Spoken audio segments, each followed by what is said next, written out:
Namibia just did the unthinkable. Over 500 Americans kicked out. No deals, no warnings. Not because of war, not over sanctions, but for one simple reason. They broke visa rules. And for the first time, the law was actually enforced. The woman behind this bold move, Netumbo Nandi-Ndaitwah, Namibia's first female president and one of Africa's few leaders standing tall for national sovereignty. But what's driving her tough start? What else is she aiming to undo or reclaim? Let's dig in. Netumbo Nandindaitwa didn't make any speeches about hope on her first day of work. She didn't thank the establishment that brought her the president or pose for symbolic pictures. Rather, she entered the cabinet meeting and informed her ministers that the days of quiet and comfort were over. No handshakes or metaphors, just a plain command. Deliver results or get out. Delays, bloated bureaucracy, and allegiance over performance have been the silent beat of Namibia's political machinery for decades. Budgets began to seep into vanity projects, cabinets widened, and jobs became incentives for loyalty rather than skill. Nandindaitwah not only identified the decay, but also took aim at its foundation. She cut the number of ministries from 21 to 14 in a matter of days. Unnecessary offices were abruptly shuttered, overlapping jobs were eliminated, and whole portfolios were combined. This was a surgical cut to a government that had been shielded politically for a long time. It was not administrative reform.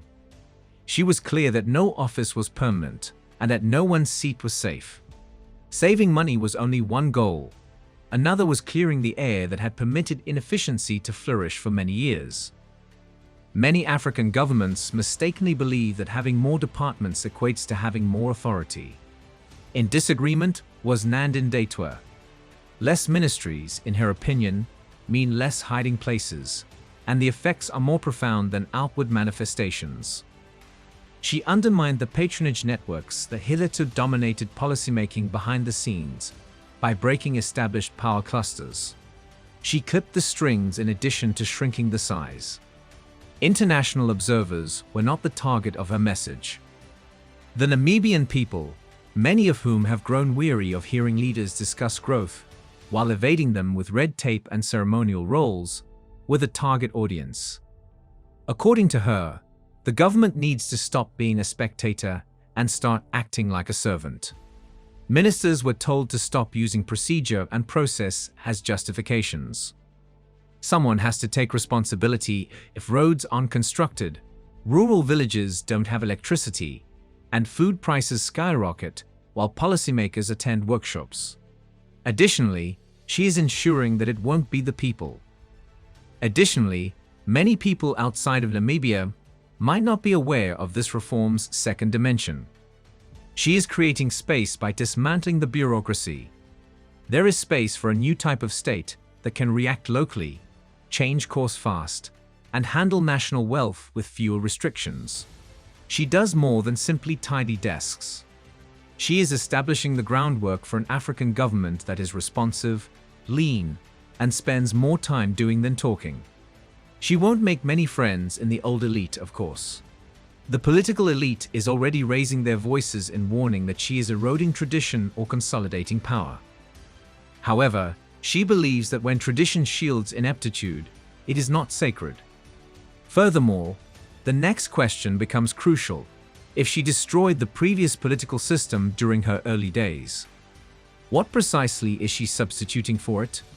What is it she wishes to construct? And to what extent is she prepared to go?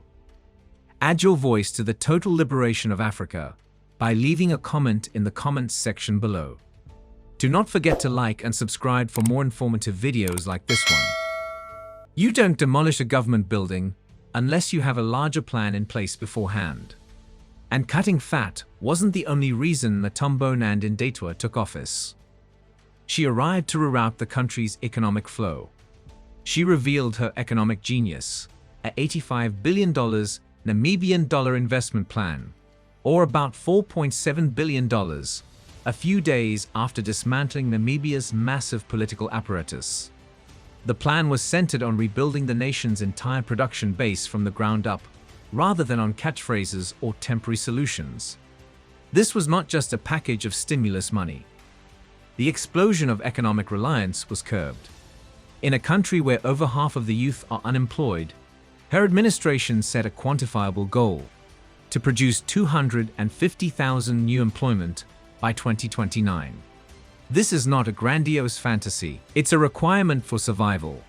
But the plan's ambition isn't the only thing that sets it apart. It's what it won't fund and where the money is going. The days of throwing money into meaningless partnerships, international conferences, and never-ending development discussions that benefit donor public relations more than locals are long gone.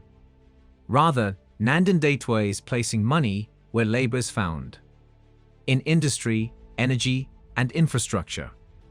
Hard infrastructure, or highways that connect remote areas where the state has never been completely present, is the first element of her proposal. These roads are not only for trade. In addition to providing market access, she is physically reuniting the nation by constructing corridors through impoverished areas. This project isn't related to transportation. It's an attempt at national reintegration. Next is industrial production, which Namibia has historically shunned in favor of exporting raw materials. The goal of Nandindaitwah is to change that narrative by encouraging the establishment of industrial parks where Namibian businesses, not foreign ones, can process commodities, assemble materials, and manufacture for both local and regional markets. Her administration is encouraging local production. She differs from politicians who talk about economic independence, but still import completed commodities and export raw minerals because of this change in strategy. For her, the ability to generate is the first step toward ownership. However, the energy revolution is the most audacious aspect of the investment plan. She is placing a large bet on renewables, particularly solar and green hydrogen, rather than clinging to an antiquated reliance on oil. Namibia has plenty of room and sunlight. These resources won't go unused under her proposal. They will serve as the foundation of Africa's clean energy future, supplying electricity to both homes and businesses. The plan also becomes geopolitical at this point. Markets in Europe and Asia are already paying close attention, not only because of the energy, but also because Nandindaitwah is preventing Namibia from becoming a resource dump. Local gain must now take precedence over any foreign interest. The bottom line is that investors are welcome, but only if they construct, employ, and train Namibians. Critics say it's dangerous. It's overdue, according to her admirers. Even skeptics, however, acknowledge one thing: it's accurate. Every endeavor has a deadline, and every dollar has a purpose. The government is also operating quickly because there are fewer departments to postpone execution. Economic plans, of course, are not isolated entities. The state must have complete authority over the resources they rely on in order for them to be successful. Nandindaitwah chose a different path, one that stunned the oil sector and sent a statement to the continent, whereas the majority of African politicians cede that control to multinational corporations and foreign brokers. You cannot rent your money if you wish to establish a nation. It must be yours, and she proceeded to do just that. Oil discoveries are celebrated in the majority of nations. They arrived in Namibia with a warning. Foreign investors rushed in with contracts and high hopes when international media suggested that the nation may soon rank among Africa's largest oil producers. It was nothing new to them. An African nation wealthy in resources, ready for collaborations, a few handshakes, and decades of exploitation in return for meager royalties and unfulfilled promises. However, something went wrong this time. The revelation of Namibia's oil potential was not met with pride by Netumbo Nandi-Ndaitwah alone. Her authority was seized in response. Even her detractors were taken aback by the decision her government made. The president's office would now have direct control over the whole oil and gas industry. No more third-party discretion, no more technocratic protection, No more ministerial loopholes. Decisions over Namibia's energy would now be made directly by the top. It was not a symbolic act. It was a surgical procedure. By doing this, she shut off access to advisors and intermediaries who usually negotiate transactions behind closed doors. Additionally, she put herself in a position to directly veto, approve, or amend any international agreement pertaining to Namibian oil. More significantly, she sent a message to international markets that Namibia would no longer be a passive crude oil provider. As a producer, a processor, and international participant, it would demand a place at the table. She clarified this by directing an urgent feasibility assessment for a domestic oil refinery, one that is owned by Namibians, constructed on Namibian territory, and run in accordance with Namibian law, rather than one that is owned by foreign corporations. Not only would Africans be able to purchase these goods at a reasonable price, but the government or affluent private citizens could use the money to build factories to refine the minerals, creating jobs and putting the nation on the path to industrialization. Why hasn't this occurred is the query. Does this mean that no African leader has ever considered it? There's a good chance that an African leader has made this a requirement for international investors. In actuality, though, foreign investors would be hesitant to do this, since they would not be able to generate the kind of enormous profits they are used to. For example, the export of lithium was prohibited in Zimbabwe. This was done to reduce excessive lithium smuggling, improve value addition and benefits, and provide substantial investment prospects in manufacturing and processing companies. Beyond the prohibition, however, the Zimbabwean government also looked into the potential of forming a joint venture with a Chinese business to establish a battery metals production facility in Zimbabwe. This occurred in 2024, and it is still unclear if the deal will be completed. However, we would have witnessed how quickly the Chinese would begin to exploit it if the Zimbabwean government had permitted them to explore its lithium. African leaders must therefore protect their nations. President Museveni made a startling statement if you pay close attention to the video. So some people wanted us to export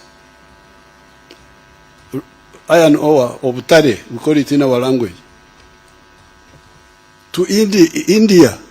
These folks approached us and suggested that we sell them our iron ore, he continued. They had already agreed with India that Uganda would sell them the iron ore before they arrived, but I told them over my dead body. All exports of raw, untreated minerals have been prohibited by me. When the grandchildren arrive, let them remain in the ground. They will remove them. This is significant. First of all, these individuals traveled to Uganda with the belief that the country would sell them iron ore. They believe that Uganda is extremely impoverished and that the president is a weak and avaricious leader who would not think twice about selling its riches at a discount. For this reason, even before traveling to Uganda, they boldly struck a deal with India. This has always been the case, which is why they were able to accomplish it. As long as money is involved or they stand to gain personally, the majority of African leaders have always sold their minerals without hesitation. However, these folks had the shock of their lives. Over his lifeless body, President Museveni declared and reiterated his intention to stop exporting any raw minerals that have not been processed. However, he also made a statement that we would like to highlight. Let them stay in the ground. When the grandchildren come, they will get them out. He advised leaving the minerals in the ground, so that our grandchildren might choose to dig them out when they arrived. This is a powerful statement. Consider it. Most of the current generation of African politicians and leaders are elderly, if you look closely at them. Add your voice to the total liberation of Africa by leaving a comment in the comments section below. Do not forget to like and subscribe for more informative videos like this one. In certain nations, the same generation of leaders who have held power since independence continue to do so now. Among them is President Museveni himself. He is among Africa's longest-serving leaders. The same beliefs and ideals that have not helped the continent have guided the rule of these politicians. They still adhere to the same framework that the colonial overlords established. African nations continue to supply the rest of the world with raw minerals because to these arrangements. These mechanisms make sure Africa doesn't grow too much. Although some people may not accept this, even Western analysts have confirmed it to be true. In 2024, a French academic disclosed certain facts concerning the true cause of Africa's current state to Western media. Nobody cares too much about Africa's development, he claimed. The fact that a French professor would say this on public television indicates that he has given it significant thought, and we concur with his conclusions. The professor claims that there would be an issue if Africa developed similarly to the West. Imagine if South Korea, a nation as impoverished as Mozambique, had grown its industry similarly to Africa. What do you think would happen if Africa began producing automobiles, refining its oil, and increasing its agricultural output tomorrow? First of all, Africa's industrial demands would no longer be met by the West. Africa would therefore stop purchasing finished goods from the West. The idea is straightforward. Unless it leaves behind value, oil shouldn't be allowed to leave the ground. And that's just a portion of the tale. Nandi-Ndaitwah is guiding Namibia toward a dual energy economy. While the majority of African countries are still discussing fundamental petroleum laws, one that leads the continent in clean energy innovation, while also extracting fossil fuels. Her flagship, green hydrogen. In order to investigate the generation of green hydrogen, the fuel of the future, Namibia has already inked initial collaboration agreements with Germany and other European countries. However, this will not be another donor-driven experiment under Nandi-Ndaitwah's parameters. Foreign interest must instead be in line with Namibian employment, ownership stakes, and infrastructure. Green hydrogen is more than just energy. She intends to make use of it. But hydrogen isn't the only factor. Critical minerals, lithium, rare earth elements, and graphite, the raw materials that power smartphones, electric cars, and the global digital ecosystem, are also found in Namibia. These minerals used to be extracted and transported overseas with hardly any environmental impact. That's over now. The mining policy is already being revised by her administration to mandate local beneficiation, which means that foreign businesses must either process minerals within Namibia or leave the resources unaltered. No more contracts from the colonial era, no more raw exports. You develop Namibian industries if you want Namibian minerals. This goes beyond economics. Reversing a century of resource theft under the pretense of development is the goal. Naturally, this strategy has raised concerns in European investment circles. Nandi-Ndaitwah, however, sees that discomfort as the key. Namibia won't say sorry for claiming ownership of its riches. It will no longer be appreciative of exploitation masquerading as aid. Regaining mineral and energy sovereignty is just one piece of the solution, though. Because a country still has to deal with another issue, even if it has control over what goes on underneath. Who is permitted above ground? At that point, Nandi-Ndaitwah made her most contentious move, confronting one of the world's superpowers and openly questioning the established system. It's one thing to manage your oil. Controlling who is allowed to walk on your land, however, is a distinct type of power. It's silent. It's intimate. It was also non-negotiable for the incoming president of Namibia. Netumbo Nandi-Ndaitwah made news shortly after centralizing Namibia's energy industry for enforcing what no African leader had the audacity to do so forcefully. Because they had violated their visas, she ordered the expulsion of more than 500 Americans. No strategic silence, no diplomatic back routes, no warnings. The law was broken by them. They departed. Westerners working in Africa for decades, whether as missionaries, advisors, consultants, or investors, have frequently acted under the belief that immigration laws are for others, and that working under a tourist entry or overstaying a visa won't be considered a crime because, in the majority of cases, they weren't until recently. Immigration legislation was not the only thing that Nandi-Ndaitwah enforced.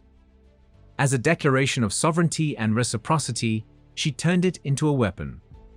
Why should foreigners in Africa be granted unwritten immunity if African citizens can be imprisoned, humiliated, and deported for the slightest documentation error abroad? Simple policy, she said. No stay, no visa. And the US wasn't the only country involved. Targeting unregistered foreign workers in mining zones, NGO employees circumventing residency requirements, and even temporary consultants employed by government organizations, her government started reviewing visa compliance on a broad basis. The scenery altered overnight. Informal influence was no longer allowed in Namibia. Legitimation was now necessary for presence. Foreign embassies were concerned by this action. It caused commercial disruptions. Furthermore, it caused a covert but obvious concern among foreign players who had previously depended on Namibia's indulgence. Nandi-Ndaitwah, however, felt that discomfort was long overdue. She was establishing a precedent and redressing an imbalance. Her fight against foreign overreach, however, wasn't limited to immigration. Additionally, she dug deep into Namibia's colonial past and unearthed a wound that had never fully healed. Tens of thousands of Oaherero and Nama people in what is now Namibia were killed in one of Africa's first attacks, which was carried out by German colonial forces between 1904 and 1908. Germany has been responding cautiously for years, with some acknowledgement and limited aid, but no complete apology or reparations, just tactful avoidance masquerading as diplomacy. That tone was entirely altered by Nandi-Ndaitwah. Prior accords that provided development aid as a symbolic atonement were rejected by her. Her administration is now calling for direct compensation and a solemn apology, not only for the historical record, but also for the victims' surviving descendants. This goes beyond Germany. Setting a boundary in the post-colonial sand is the goal. She contends that Africa cannot discuss economic change while ignoring the debts resulting from colonial brutality. Furthermore, countries that benefited from the devastation of African societies must answer for their actions with legally enforceable pledges and the facts, not with apologies muttered in boardrooms. Although others have written this off as romanticism, her desire is clear. Charity is not what she wants. She is seeking compensation.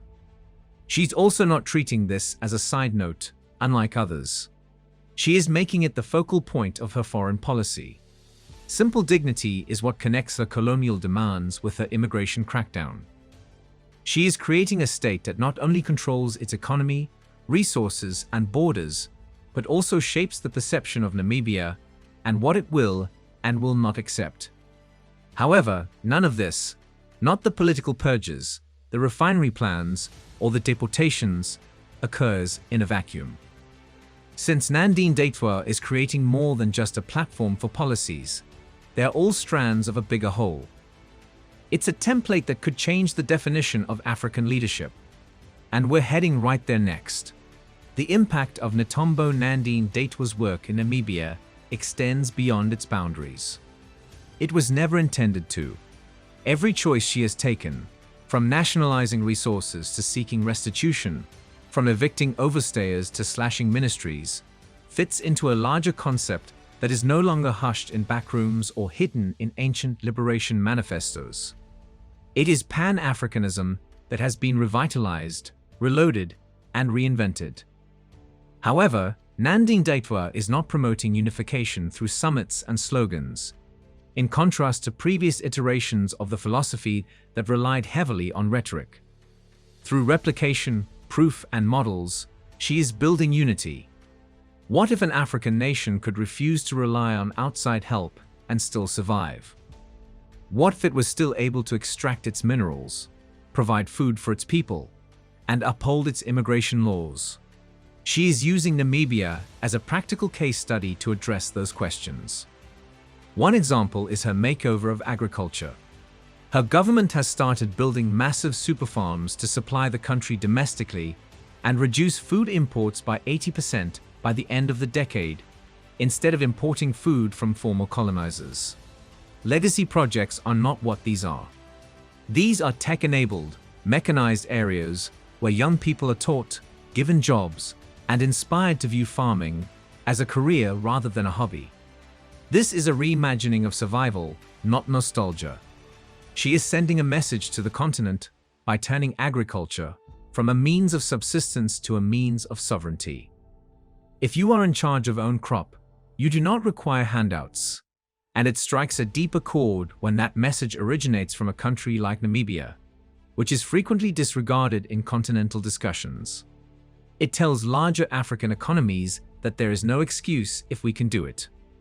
This also holds true for social growth. Nandindaitwa is funding cultural revival initiatives, youth centers, and sports facilities as essential components of national identity rather than as diversion.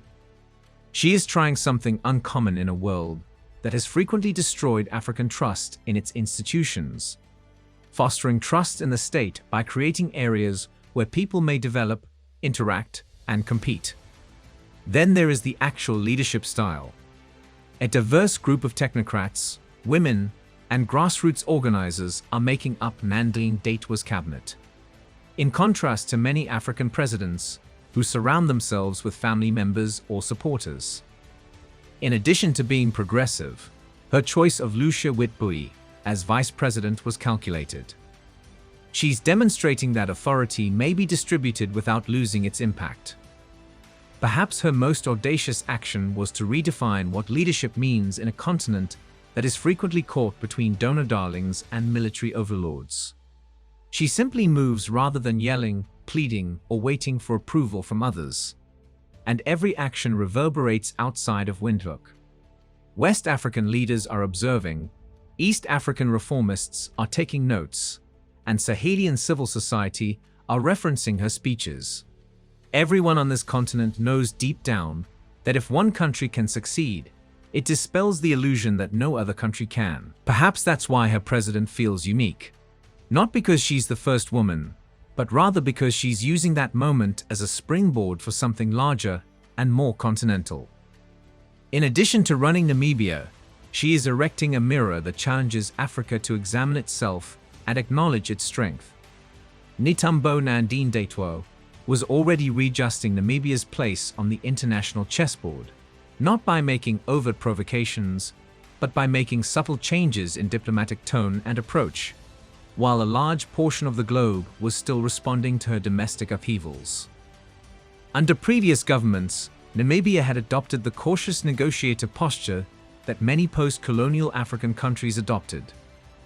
Nandindaitwah has introduced a new vocabulary that combines assertiveness with precision and thankfulness with boundaries. She was always kind, grateful, and deferential. Her delegation now speaks in terms of partnership rather than requests in multilateral settings. Namibia is no longer showing up as a country begging for aid. It's stepping forward as a nation adding value, setting terms, and leading with confidence. Whether it's critical minerals, green hydrogen, or booming agricultural exports, the message is clear. Namibia has what the world needs, and it's ready to talk on its own terms. So, what do you think? Is Namibia on the path to real success? And why do you think no one before her took these bold steps? Drop your thoughts in the comments. We want to hear from you. And finally, is she the first leader to truly put Namibia first? Tell us what you think in the comments section below. And please do not forget to like and subscribe for more informative videos like this one.